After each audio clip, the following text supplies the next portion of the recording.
The ink on the divorce papers wasn't even dry when he laughed in her face. Grant Highmore didn't just leave his wife. He destroyed her. Standing in that cold Manhattan office, he stripped Madeline of her home, her dignity, and her name, sneering that she was a nobody who would starve without his credit card. He thought he had buried her. He thought she was gone forever. But 2 years later, at the most exclusive gala in New York City, Grant is about to learn a terrifying lesson. Be careful who you step on during your ascent. Because when a billionaire titan like Sebastian Cross walks right past you to kiss the hand of the nobody you discarded, you realize too late, she was never the one who needed you. The sound of the pen scratching against the parchment felt less like a signature and more like the severing of a limb. Inside the sterile, glass-walled conference room on the 42nd floor of the Arrington and Finch law firm, the air conditioning was set to a bone-chilling 65 degrees. It was a power move.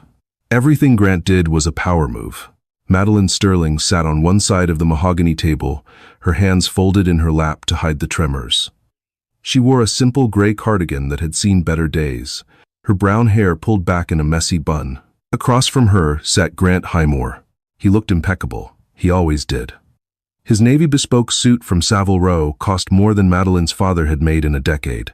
His hair was slicked back, his jawline sharp enough to cut glass, and his blue eyes, once the source of so much warmth, were now frozen over with contempt. "Is it done?" Grant asked, not looking at Madeline, but at his pitbull of a lawyer, Mr. Finch. "It is, Mr. Highmore," Finch said, snapping the folder shut. "The assets have been divided according to the prenuptial agreement. The townhouse in the West Village, the Hamptons estate, and the portfolio remain yours. Miss Sterling receives the agreed-upon lump sum of $25,000 and retains her personal effects. $25,000. For 7 years of marriage. For 7 years of hosting his dinners, managing his social calendar, nursing him through his bouts of stress-induced gastritis, and editing his speeches until late into the night." Grant finally looked at her. He checked his Rolex, a Daytona he'd bought to celebrate his first million.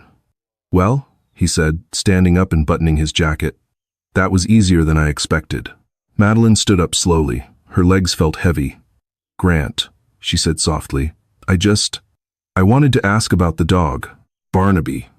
You're never home, and Barnaby is a purebred French bulldog, Madeline." Grant cut her off, his voice dripping with boredom. "He's an asset. He stays with the apartment.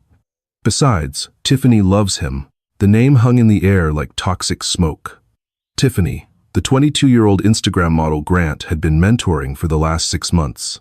"You don't even walk him," Madeline whispered, a tear finally escaping. "He has a sensitive stomach. He needs." "Stop," Grant snapped. He walked around the table and stood inches from her face. He smelled of Santal 33 and arrogance.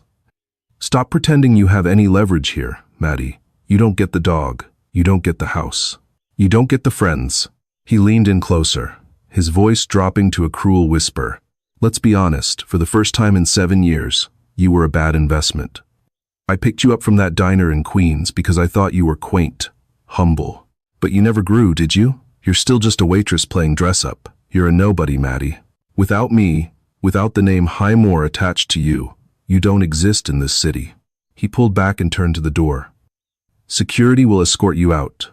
Don't go back to the townhouse. Your things have already been boxed and sent to your mother's address." "My mother lives in a one-bedroom apartment in Jersey," Madeline said, her voice shaking. "Then I guess it'll be cozy," Grant smirked. He didn't look back. He walked out the door, Mr. Finch trailing behind him like a loyal lapdog. Madeline stood alone in the cold conference room. She looked down at her hand, looking for the phantom weight of the wedding ring she had just surrendered. He called her a nobody. She walked to the window and looked out at the sprawling, gray skyline of New York City. The rain was starting to fall, blurring the lights of the empire that men like Grant Highmore thought they owned. "A nobody," she whispered to the glass. She reached into her battered purse and pulled out a phone, not the sleek iPhone Grant insisted she use, but an old, cracked Android she kept for emergencies. She dialed a number she hadn't called in 7 years. It rang once. Twice. "Hello?" A deep, gravelly voice answered. "Uncle Leo?" Madeline said, her voice changing. The tremble vanished. The meekness evaporated. It's Madeline. I'm done. The non-compete clause in the marriage contract. I checked it. It only applies to Madeline Highmore. That person doesn't exist anymore. Maddie? The voice on the other end sounded shocked. My God, kid. We thought you were gone for good. What do you need? Madeline watched Grant's black SUV pull out of the garage 40 floors below. I need a workspace, she said, her eyes narrowing. And I need you to dust off the blueprints for the Ether engine. Grant is trying to build a logistics empire on outdated tech. I think it's time we showed him what real innovation looks like. You sure about this, Maddie? The sharks will come for you. Let them come, Madeline said, turning away from the window. I'm not a wife anymore. I'm a nobody. And nobodies have nothing to lose. 2 years later, Grant Highmore stood on the balcony of his new penthouse at 432 Park Avenue, swirling a glass of Chateau Margaux. The world lay at his feet. In the 2 years since he'd shed the dead weight of his marriage, Highmore Dynamics had tripled in value. His shipping drones were revolutionizing the logistics industry. He was on the cover of Forbes, Fortune, and GQ. He was the golden boy of Wall Street. Babe, look at this. Tiffany came bounding out onto the balcony. She was wearing a sheer silk robe, holding her phone up. We're trending again. Number power couple. Grant smiled tightly. Tiffany was beautiful, undeniably. But her conversation depth ended at the comments section of TikTok. That's great, Tiff, he said, turning back to the city. Are you excited for tonight? She asked, draping her arms around his neck. The Obsidian Gala. Everyone is going to be there. I heard the mayor is coming, and, oh my God, Sebastian Cross. Grant's grip on his wine glass tightened. Sebastian Cross. The name alone commanded silence in boardrooms. He was the elusive billionaire behind Cross Industries, a conglomerate that owned everything from aerospace engineering to pharmaceutical patents. He was worth 10 times what Grant was. He was the apex predator. Rumor had it, Cross was looking for a new partner for his global distribution network, a contract worth $4 billion. Cross will be there, Grant said, his eyes gleaming. And I'm going to make sure he knows who I am. Highmore Dynamics is the only logical choice for his network. I've been trying to get a meeting with him for 6 months. You'll get him, babe, Tiffany giggled, pecking him on the cheek. You're Grant Highmore. You get everything you want. Grant took a sip of wine. She was right. He did. His phone buzzed. It was his CFO, Marcus. Grant, we have a problem. The stock just took a dip. Another rumor about Project Aeon. Grant scowled. For the last year, a shadow had been creeping up on his market share. A mysterious shell company called Aeon had been filing patents that were remarkably similar to his own, only better, faster, cheaper. No one knew who ran Aeon. No one knew where they were based. They were ghosts. Ignore it, Grant muttered to himself. Vaporware. It doesn't exist. He checked the time. 6 p.m. Go get ready, Tiff, Grant commanded. Wear the red dress. The one with the slit. We need eyes on us tonight. Yes, sir, she chirped, and ran back inside. Grant finished his wine. Tonight was the night. He would secure the Cross contract, bury this Aeon annoyance, and cement his legacy. He thought about Madeline for a split second, a fleeting image of her brown hair and sad eyes. I hope she's enjoying her life in Jersey, he thought with a sneer. Probably waiting tables at a diner. A nobody. He walked inside to put on his tuxedo. He had no idea that the nobody was already at the venue, and she wasn't wearing a waitress uniform. The Obsidian Gala was held at the Metropolitan Museum of Art. The Temple of Dendur was bathed in violet and gold light. A string quartet played contemporary pop hits, filling the vast stone chamber with haunting melodies. The guest list was a who's who of the Western world. Tech moguls, Hollywood royalty, European aristocrats. The air smelled of expensive perfume and old money. Grant Highmore swept in with Tiffany on his arm. She was stunning in scarlet, though her laugh was a little too loud for the acoustics of the room. Grant worked the room like a politician.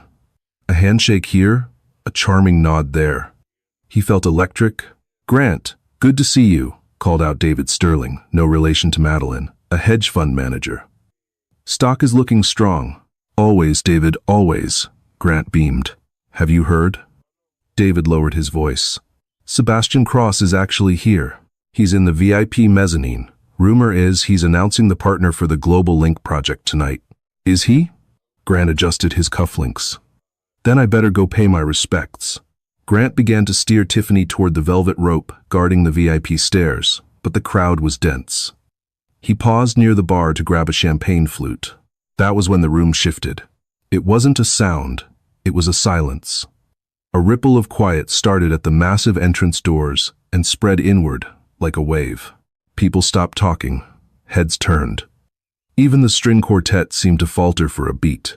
"Who was that?" Tiffany whispered, sounding genuinely intimidated. Grant turned around. Standing at the top of the entrance stairs was a woman. She was wearing a gown that looked like it was woven from midnight itself, deep, shimmering black velvet that hugged her figure before cascading into a train of silver embroidery that caught the light like stars. It was daring, sophisticated, and regal. She wore no jewelry except for a pair of teardrop diamond earrings that looked heavy enough to sink a boat. Her hair, a rich, glossy chestnut, was styled in old Hollywood waves. Her lips were painted a deep crimson. She began to descend the stairs. Every eye in the room was fixed on her. She moved with a grace that made the models in the room look clumsy. Grant squinted. There was something familiar about the walk. The tilt of the head. The woman reached the bottom of the stairs. A waiter immediately appeared with a tray. She took a glass of water without looking at him, her gaze sweeping the room with an air of bored detachment. She turned slightly, and the light hit her face. Grant dropped his champagne glass. It shattered on the stone floor, the sound echoing like a gunshot. Champagne splashed onto Tiffany's red dress, and she shrieked. "Grant! What the hell?" Grant didn't hear her. He couldn't breathe. The blood had drained from his face, leaving him pale and clammy. It was Maddie, but it wasn't the Maddie he knew. The Maddie he knew wore oversized sweaters and apologized for taking up space. The Maddie he knew had dull hair and bitten fingernails. This woman was a queen. "No," Grant whispered, his voice trembling. "That's impossible." "Who is she?" Tiffany demanded, dabbing at her dress with a napkin. "Do you know her?" The woman, Maddie, locked eyes with Grant from across the room. For a second, Grant expected her to look away. To look scared, to look ashamed. Instead, Maddie smiled. It wasn't a warm smile. It was a smile that promised violence. She raised her water glass in a mock toast, then turned her back on him and walked straight toward the VIP section. "Grant?" Tiffany whined. "Shut up," Grant hissed, shaking off his shock. Anger replaced the confusion. How dare she? How dare she crash this event? She must have seduced someone to get in. A gatecrasher. A fraud. She was going to embarrass him. If people found out his ex-wife was here, looking like a high-priced escort, it would ruin his night. "Stay here," Grant ordered Tiffany. "Where are you going?" "I'm going to take out the trash," Grant growled, buttoning his jacket. He began to march across the room, shoving people aside. He was going to confront her. He was going to have security throw her out into the street where she belonged. He intercepted her, just as she was about to step past the velvet rope to the VIP area. The security guard, a massive man named Tiny, had stepped aside to let her pass, but Grant lunged forward and grabbed her arm. "What the hell do you think you're doing?" Grant hissed, spinning her around. The music seemed to stop. A circle of silence formed around them. Maddie looked down at his hand on her arm, then up at his face. Her expression was one of mild distaste, as if she had stepped in something unpleasant. "Hello, Grant," she said. Her voice was different too, lower, smoother, careful with the fabric. "It's custom." "Custom?" Grant laughed, a harsh, barking sound. "Who did you sleep with to get that dress, Maddie? Or did you steal it? You need to leave. Now." "I don't think I will," she said calmly. "You don't belong here," Grant spat, his face inches from hers. "Look around you. These are titans of industry. Inventors. Billionaires. You are a housewife I fired. You are a nobody." He squeezed her arm harder. "Security is going to drag you out, and I'm going to make sure everyone knows you're just my desperate ex-wife trying to beg for alimony." Maddie didn't flinch. She leaned in, her eyes cold as ice. "Let go of my arm, Grant," she said softly, "or you will lose the hand." "Is there a problem here?" The voice was deep, resonant, and carried an authority that made Grant freeze instantly. Grant looked up. Standing on the steps of the VIP mezzanine looking down at them like a god from Olympus, was Sebastian Cross. The billionaire was tall, with silver fox hair and a tuxedo that made Grant's look like a rental. He was flanked by 2 bodyguards, but he didn't need them. His presence was enough. Grant immediately let go of Maddie and straightened his tie, a sycophantic smile plastering itself onto his face. "Mr. Cross," Grant exclaimed, stepping over the shattered remains of his dignity. "So, an honor to meet you. I'm Grant Highmore, CEO of Highmore Dynamics. I was just handling a situation with an uninvited guest. A stalker, actually. I was just about to have security remove her so she doesn't bother you." Grant gestured dismissively at Maddie. "She's a nobody. I apologize for the disturbance." The entire room held its breath. Sebastian Cross descended the stairs slowly. He didn't look at Grant. His dark eyes were fixed entirely on Madeline. Grant felt a surge of triumph. "Here it comes," he thought.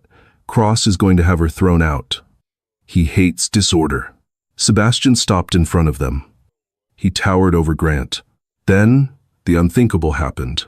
Sebastian Cross ignored Grant entirely. He turned his body away from the tech CEO and faced Madeline. His cold, hard expression melted into a look of genuine warmth and profound respect. He extended a hand. "Madeline," Sebastian said, his voice dropping an octave to a tone of reverence. "I was worried you wouldn't come." Madeline smiled, a real smile this time. She placed her hand in his. "Hello, Sebastian," she said. Traffic was murder. Sebastian Cross, the man who made prime ministers wait in the rain, bowed his head and kissed Madeline's knuckles. "The gala hasn't started until you arrived," Sebastian said. He straightened up and tucked her hand into the crook of his arm. Then, he finally looked at Grant. The warmth vanished. Sebastian looked at Grant with the same expression one would look at a cockroach on a wedding cake. "And who," Sebastian asked Madeline, "is this noisy little man?" Grant's mouth fell open. He turned pale, the color draining from his face so fast he looked like a corpse. Madeline looked at Grant. She paused, savoring the moment. "Oh, him?" she said lightly. "He's nobody." Grant Highmore felt like the marble floor had turned into quicksand. He stood frozen, his mouth opening and closing like a landed fish, watching the man he idolized escort his ex-wife up the stairs. Did Sebastian Cross just kiss her hand?" Tiffany asked, her voice shrill. She looked at the stain on her red dress, then at the retreating back of Madeline, and for the first time, she looked worried. "Grant, you said she was a nobody. You said she was broke." "She is," Grant snapped, though his voice lacked conviction. His mind was racing. How? Had she tricked Cross? Was she a high-end escort now? That had to be it. Men like Sebastian Cross didn't date divorcees from Queens. He was just being polite. Yes, that was it. "Come on," Grant said, gripping Tiffany's elbow a little too hard. "We're going up there." But the guard— "I am Grant Highmore," he hissed. "I don't wait in line." Grant marched to the velvet rope. Tiny, the security guard, crossed his massive arms. "Mr. Cross is expecting me," Grant lied smoothly. "We have business to discuss regarding the Global Link partnership." Tiny looked at Grant, then up at the mezzanine where Sebastian was pulling out a chair for Madeline. He tapped his earpiece. After a moment of static, he grunted and unhooked the rope. He says, "Let the entertainment in." Grant ignored the slight. He pulled Tiffany up the stairs, composing his face into a mask of confident affability. The VIP mezzanine was a different world. The noise of the gala below was muffled.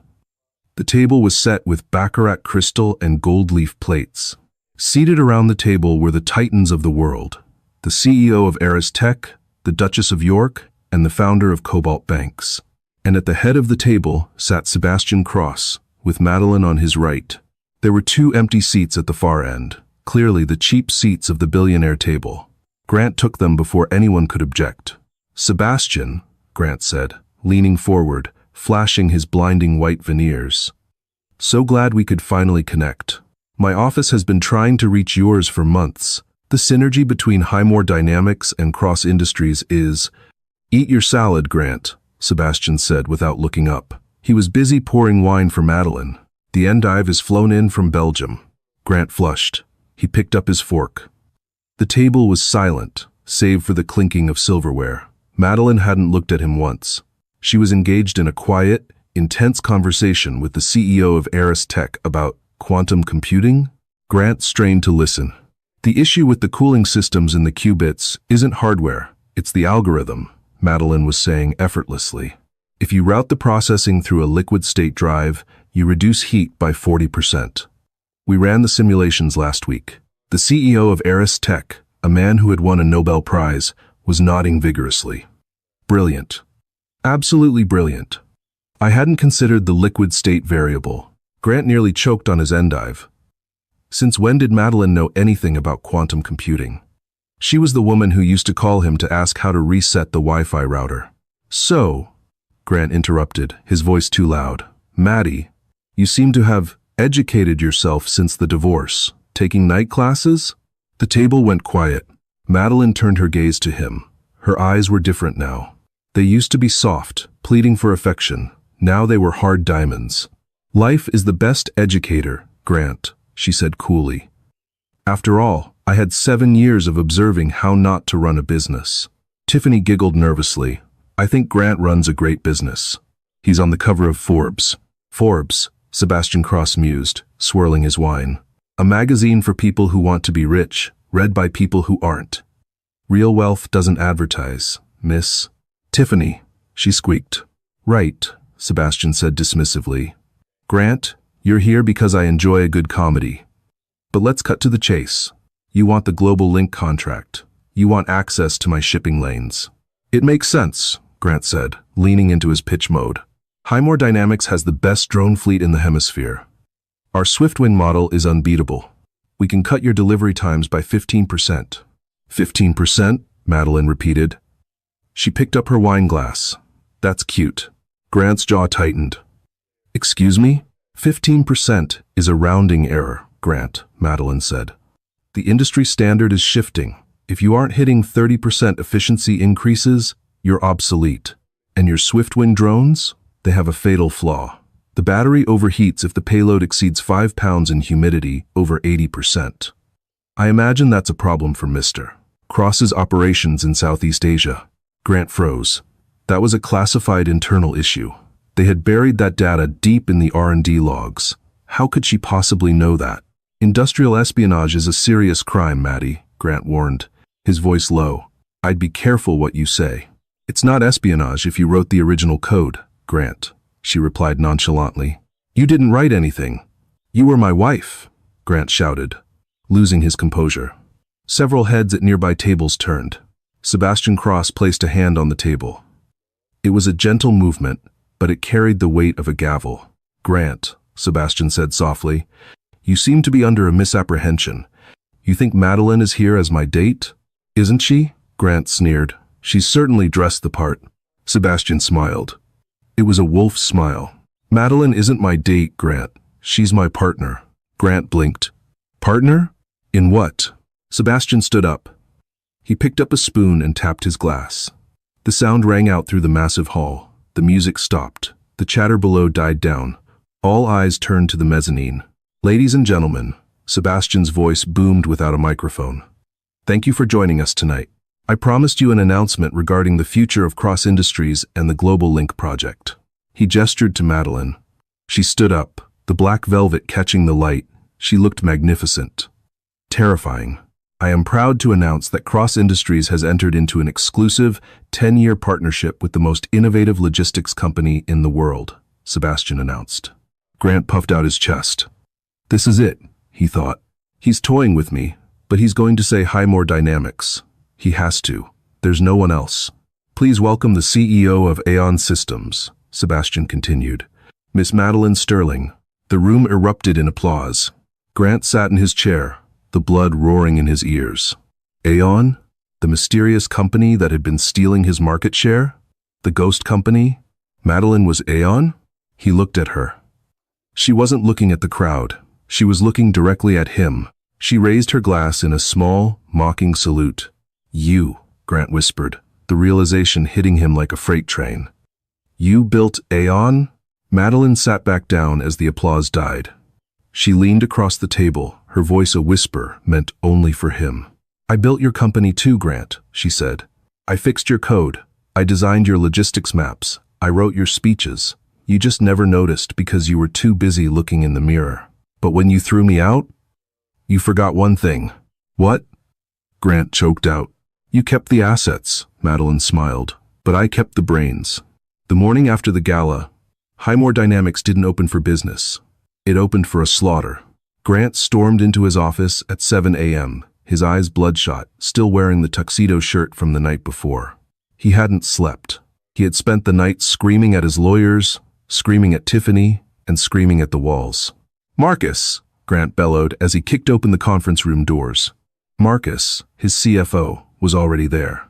He looked like he had seen a ghost. Along with him were the entire board of directors. They were all sitting in silence. What is going on? Grant demanded. Why is my phone blowing up? Why is the stock down 12% in pre-market trading? It's not 12%, Grant, Marcus said quietly, turning a laptop screen around. It's 22%. And falling. Grant stared at the red line plummeting on the chart. Why? Because of a partnership announcement? That's just hype. We have the infrastructure, we have the warehouses, we have lawsuits, Marcus said, sliding a stack of papers across the table. Served at 6 a.m. this morning. Grant grabbed the papers. Plaintiff, Aeon Systems. Defendant, Highmore Dynamics. Charge, patent infringement, theft of intellectual property, and breach of implied contract. This is a joke, Grant laughed hysterically. She's suing me for IP? I own everything. The prenup. The prenup covered marital assets, said an older board member, Mr. Henderson. It covered the house, the cars, the cash. It did not cover the original source code for the Ether engine, which, according to these documents, was registered to a M. Sterling 3 years before you incorporated Highmore Dynamics. Grant froze. He remembered. Back in the beginning, when they were broke, he had been struggling with the drone navigation system. He had given up. He went to bed. When he woke up, the code was fixed. Maddie had said, I toyed with it a little. Does this work? He had never asked how. He had just taken it, slapped his name on it, and sold it. She can't prove that, Grant stammered. She has the original timestamps, Grant, Marcus said, his voice shaking. She has the notebooks. She has sworn affidavits from your old professors stating you were failing remedial coding while she was tutoring the class. The room was deadly silent. It gets worse, Marcus continued. Because of the lawsuit, the SEC has suspended trading on our stock pending an investigation. Our credit lines are frozen, and the bank called. Which bank? All of them. They're calling in the loans. We leveraged everything to build the new distribution center in Nevada. Without the cross-contract, we can't service the debt. Grant sank into a chair. So we fight it. We drag it out in court. We bleed her dry. We can't, mister, Henderson said, standing up. Because, while you were busy playing celebrity, Aeon Systems has been buying up our debt. Grant looked up, his vision blurring. What? Madeline Sterling bought your debt, Grant, Henderson said. She owns the loans. She is the creditor. And she has notified us that she intends to foreclose on the assets unless we agree to a restructuring. Restructuring? Grant asked, hope flaring for a second. A merger? No, Henderson said, buttoning his jacket. A takeover. She's made an offer to buy the company for pennies on the dollar. And the board has voted. Grant looked around the table. The faces of men and women who had praised him yesterday now looked at him with disgust. You voted? Grant whispered. We accepted the offer, Henderson said. It's the only way to save the pensions of the employees. Aeon takes control of all assets, patents, and infrastructure effective immediately. You can't do that, Grant screamed, slamming his fist on the table. I am the CEO. I own 51% of the voting shares. Actually, Marcus said, looking down at his hands. You don't. What are you talking about? The expansion loan you took out last year, Marcus said. The one to buy the penthouse? You put up 10% of your personal stock as collateral. When the stock price hit the trigger point 10 minutes ago, the bank liquidated it. Grant felt the room spin. He fell back into his chair. Who? Grant gasped. Who bought the liquidated shares? The conference room door opened. The click-clack of high heels on the marble floor was the only sound in the room. Madeline walked in. She was wearing a sharp white power suit, her hair pulled back in a sleek ponytail. She looked fresh, energized, and utterly in command. Behind her walked Uncle Leo, looking gruff and satisfied in a cheap suit, carrying a briefcase. Madeline didn't look at the board members. She walked straight to the head of the table, Grant's seat. "Get out," she said softly. Grant looked at her. He looked at the woman he had discarded, the woman he had called a nobody. "Maddie," he pleaded, his voice cracking. "Please, we can talk about this. I built this company. It has my name on it." "Not for long," Madeline said. "We're rebranding next week. Aeon has a nicer ring to it, don't you think?" "I have nothing," Grant whispered. "If you take this, I have nothing." "You have the penthouse," Madeline said, checking a file in her hand. "Oh wait, no. The mortgage on that was tied to the company accounts. That's ours now too." She leaned down, her face inches from his. "You have $25,000, Grant," she said. "I deposited it into your personal account this morning. It's what you gave me. I think that's fair." "Maddie, please." Grant grabbed her hand. She pulled it away sharply. "Security," she called out. 2 guards entered. They weren't the usual building security. They were Aeon private security.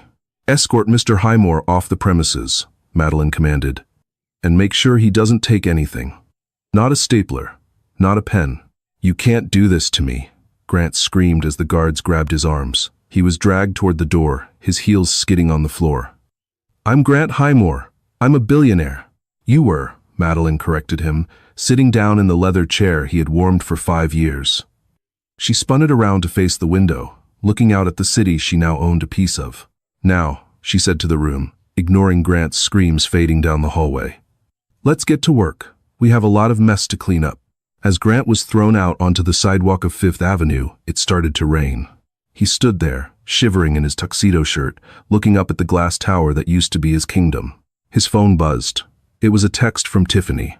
"Hey babe, saw the news. Moving out. Don't call me. Also, I'm taking the dog." Grant dropped the phone into a puddle. He fell to his knees, the cold rain soaking him to the bone. He was alone. He was broke. And for the first time in his life, he was a nobody.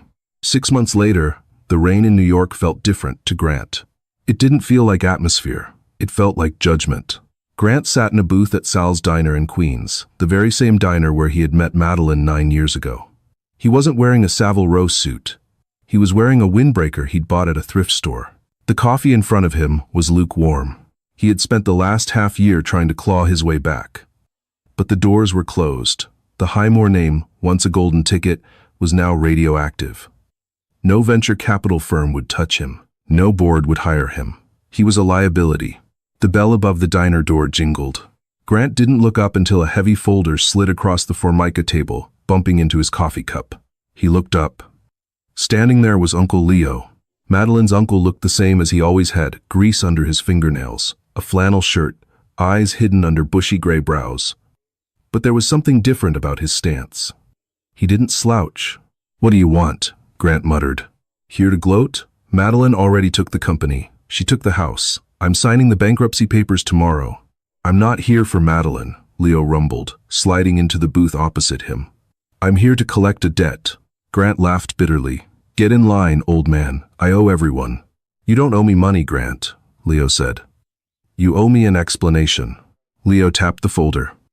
"Open it." Grant hesitated, then flipped the cover. Inside were bank records, old ones, dating back 7 years, to the very start of Highmore Dynamics. Grant frowned. He saw a transfer of $500,000, the seed money that had launched his company. The money he had told everyone came from a private angel investor in Silicon Valley.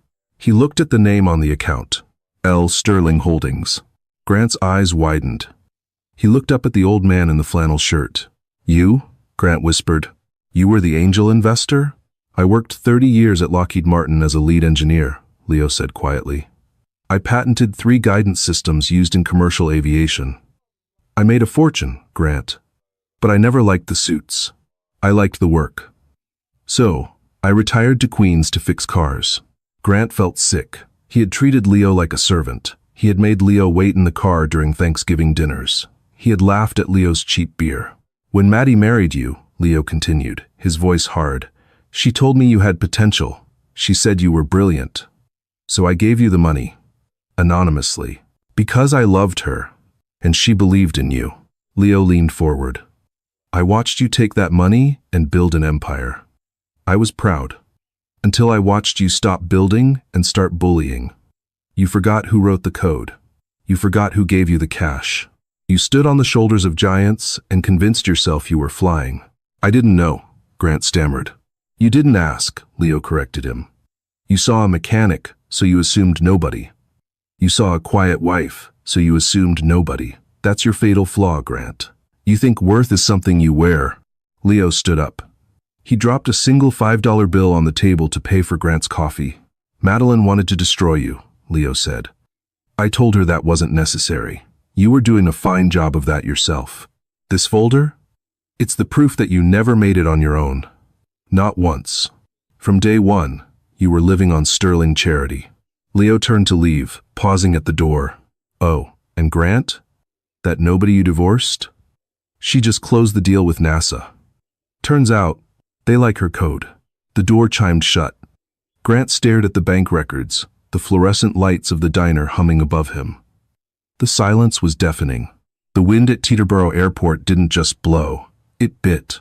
It was a sharp, biting gust that came off the Hackensack River, carrying the smell of kerosene and freezing rain. Grant Highmore pulled the collar of his thrift store windbreaker up around his neck, but it did nothing to stop the chill.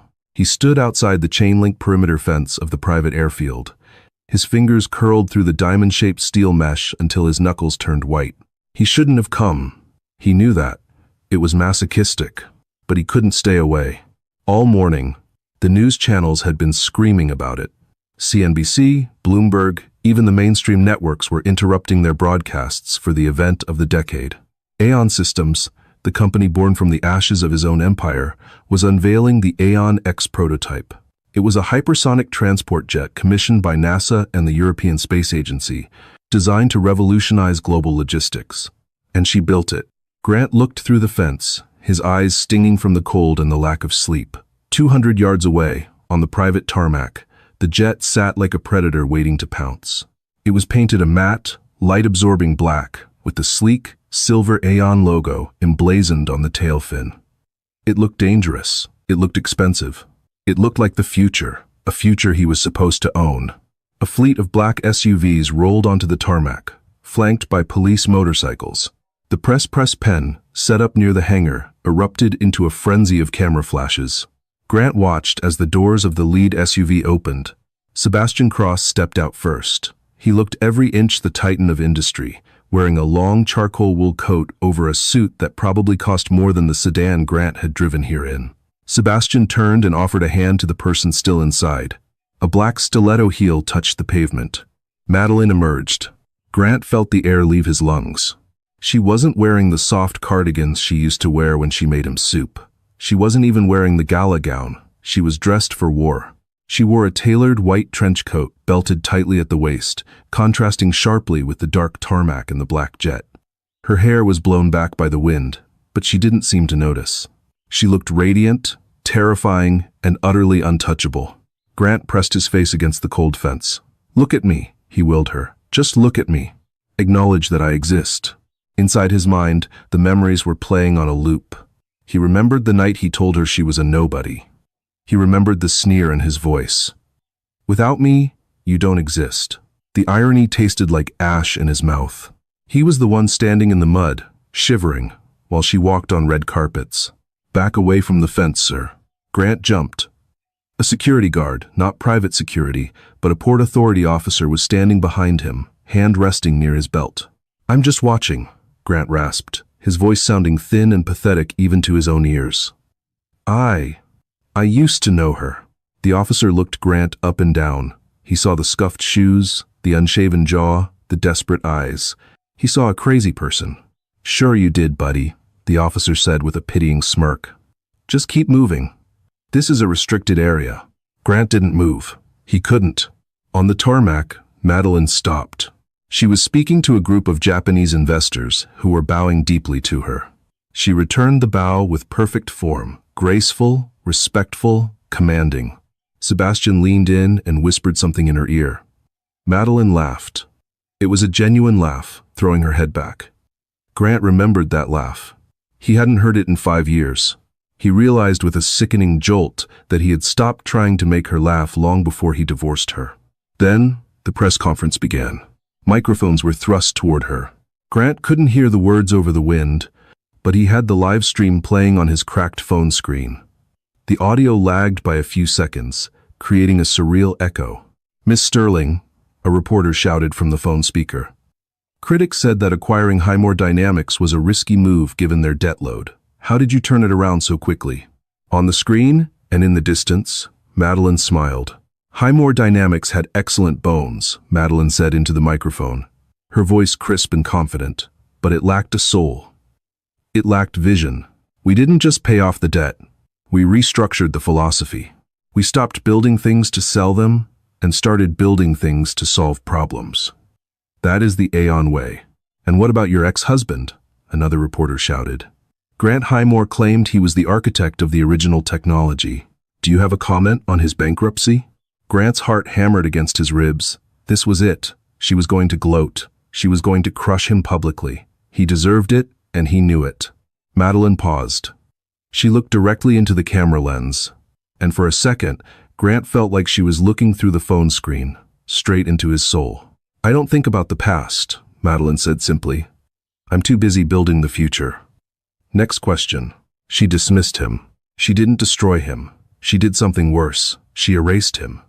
He wasn't even worth a comment. He wasn't a villain in her story anymore. He was a footnote. Grant dropped the phone. It landed in the wet grass. As the interview wrapped up, Madeline turned to board the jet. The stairs lowered automatically with a hydraulic hiss. Suddenly, she stopped. It was as if she felt the weight of his gaze. Maybe it was intuition.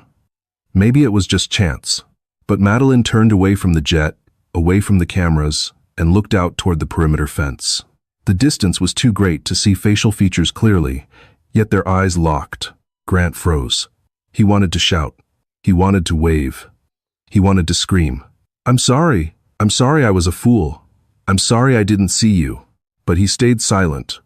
The shame was a physical weight, pinning him to the spot. Sebastian noticed her pause. He stepped up beside her, placing a protective hand on the small of her back. He followed her gaze, squinting into the distance. He saw the lone figure by the fence. Sebastian said something to Madeline. Grant saw her shake her head. She didn't look angry. She didn't look sad. She looked complete. Slowly, deliberately, Madeline raised her hand. For a heartbeat, Grant thought she was waving goodbye. A sliver of hope ignited in his chest, a hope for forgiveness, for acknowledgement. But she wasn't waving. She tapped the face of her wristwatch. Tap. Tap. It was the gesture. Tick-tock, Grant, you're wasting my time.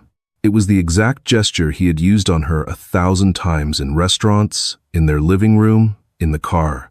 It was the gesture he used to shut her up, to make her feel small, to tell her that his time was gold and hers was dirt. Now, she was using it to tell him that his time was up. She turned her back on him. The white trench coat flared as she spun around. She grabbed the handrail of the jet stairs and ascended without looking back. Sebastian followed her, disappearing into the dark fuselage. The heavy door of the Aeon X sealed shut. Clear the area, the loudspeakers boomed. Engines start in T-minus 60 seconds. Grant stumbled back as the engines began to whine. It started as a low hum, vibrating in the soles of his shoes, and quickly built to a deafening, chest-rattling roar. The heat shimmer from the exhaust distorted the air behind the jet. The grass around the runway flattened. Grant watched the plane taxi to the end of the runway. He watched it turn. And then, with a roar that sounded like the tearing of the sky, it surged forward. It didn't just take off. It rocketed. The Aeon X climbed at an angle that seemed impossible, piercing the gray cloud layer within seconds. It was gone. Grant stood alone in the silence that followed. The press was packing up. The security detail was dispersing. He walked back to his car. It was a 10-year-old sedan with a rusting wheel well. He sat in the driver's seat and put the key in the ignition. But he didn't turn it. He just sat there, gripping the steering wheel. He looked at his reflection in the rearview mirror. He looked old. He looked tired. She called me a nobody, he whispered to the empty car. He realized now that she had never called him a nobody. He had called her that. She had simply proven that she was somebody. And in doing so, she had shown him what he really was. Not a titan, not a genius, just a man who had held a diamond in his hand and thrown it away because he thought it was glass. Scene shift. Inside the Aeon X jet, 40,000 feet above the Atlantic, the cabin was silent, save for the gentle hum of the air filtration system. It smelled of rich leather and fresh espresso. Madeline sat in a swivel chair, looking out the porthole at the curvature of the earth. The sky up here wasn't gray, it was a deep, bruising purple, fading into the black of space. "You okay?" Sebastian placed a cup of espresso on the magnetic table next to her. He sat in the chair opposite, crossing his long legs. "I saw him, you know," Madeline said softly, not looking away from the window. "I know," Sebastian said. "I saw him too. He looked small." Madeline took a sip of the espresso. "I used to be so afraid of him. I used to think he held the sun and the moon. I thought if I left him, the world would go dark." She turned to face Sebastian. Her eyes were clear, dry, and bright. "But the sun is shining just fine, isn't it?" Sebastian smiled, reaching across the table to take her hand. His grip was warm, solid, and real. "The sun is shining," he agreed. "And we have a meeting in Tokyo in 11 hours. The Prime Minister is clearing his schedule." Madeline squeezed his hand, then pulled away to open her laptop. "Let him clear it," she said, her fingers flying across the keyboard, bringing up schematics, stock projections, and the future of the company. "But tell him we can't stay late. I have an idea for a new engine design, and I want to get back to the lab by Tuesday." "Always working," Sebastian teased. "You need a hobby, Maddie." Madeline paused. She looked at the screen at the empire she had built, the people she employed, the technology she created. She thought of Uncle Leo back in Queens, restoring vintage Mustangs with the checks she sent him. She thought of Grant, standing in the cold, watching her fly away. "I have a hobby," Madeline smiled, a dangerous, beautiful spark in her eye. "Oh? Winning?" she said. She hit enter. The jet banked left, chasing the sunrise towards the east, leaving the ghosts of New York far, far behind. And that, my friends, is why you never underestimate the person standing silently in the corner. Grant Highmore thought power came from a suit and a bank account, but he learned the hard way that true power comes from the mind and the people you surround yourself with. Madeline didn't just get revenge, she got justice. If you enjoyed this story of karma and sweet redemption, make sure to smash that like button, it really helps the channel grow. And if you want to hear more stories about arrogance getting checked and underdogs taking the throne, hit subscribe and ring the notification bell so you never miss a video. What would you have done if you were Madeline? Would you have forgiven him? Or did he get exactly what he deserved? Let me know in the comments below. Thanks for watching, and remember, be careful who you call a nobody. I'll see you in the next story.